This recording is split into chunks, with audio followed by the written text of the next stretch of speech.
ដោយបងប្អូនទាំងអស់គ្នាសម្រាប់ព័ត៌មានអចលនទ្រព្យបន្តនេះខ្ញុំសូមណែនាំបងប្អូនឲ្យបានឃើញផ្ទះដ៏ស្រស់ស្អាតដែលមាន5បន្ទប់គេងសម្រាប់លក់ជាបន្តទៀតបងប្អូនអាចឃើញនៅក្នុងរូបថតដែលបានបង្ហាញនេះបាទមានបន្ទប់មានសាឡុងមានតុបាទផ្ទះបាយ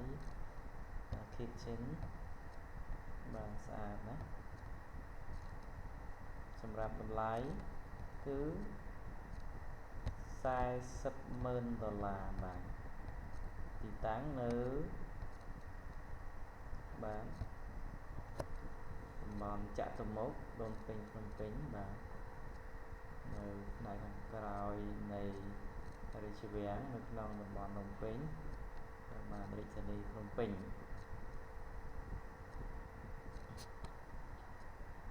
មានបន្ទប់គេង5បន្ទប់6សន្ទុះ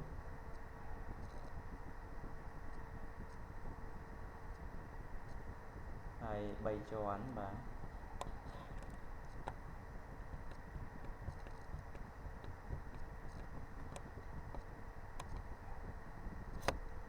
បងប្អូនដែលមានចំណាប់អារម្មណ៍បាទតាក់ទងតាមលេខទូរស័ព្ទដែលបានដូចបានបង្ហាញនៅក្នុងslide បាទគឺនៅក្នុងវីដេអូ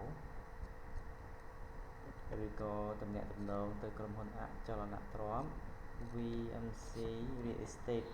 បាទបងប្អូនអាចចូលទៅ website របស់គាត់គឺ vmcrealestate.com បាទបងប្អូនត្រឡប់ទៅមើលរូបភាពនៅផ្ទៃខាងក្នុងនៃផ្ទះនេះតែម្ដងហើយលេខកូដសម្រាប់អ្នកទំនងចង់ជាវនៅផ្ទះនេះគឺ0199បាន0199អូខេហើយសម្រាប់លេខទូរស័ព្ទរបស់ក្រុមហ៊ុនអចលនទ្រព្យដែលគាត់បានវាតម្លៃ